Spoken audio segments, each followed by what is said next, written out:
Það einn af hverjum 3 Íslendingum sem mun á einhverjum tímapunkti á ævinni þurfa að takast á við þennan sjúkdóm.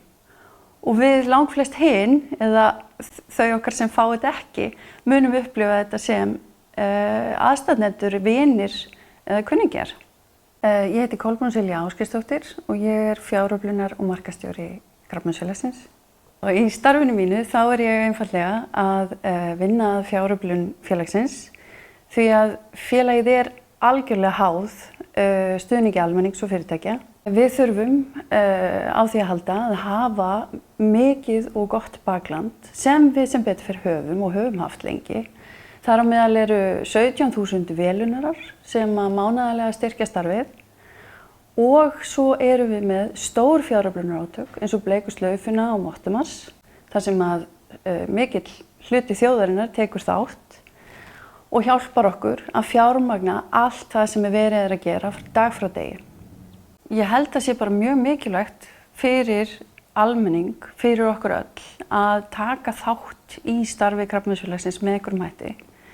Ég held að okkur finnist við stundum svolítið vanmáttug gagnvart þessum sjúkdómi og finnist við ekki geta gert mikið, en málið er að við getum öll gert eitthvað. Og þegar þetta eitthvað safnast saman, þá verða framfarir.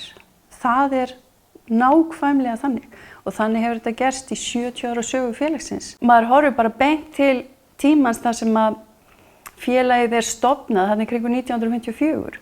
Þá byrjar félagið á að skrá hvert einasta tilvik krabbameina og er enn þann dag í dag að skrá þau og tengja við gagnagrunna.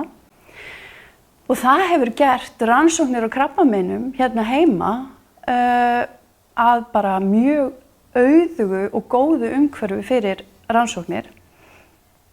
Ekki bara innanlands, heldur líka erlendar rannsóknir geta nýtt sér þessi gögn.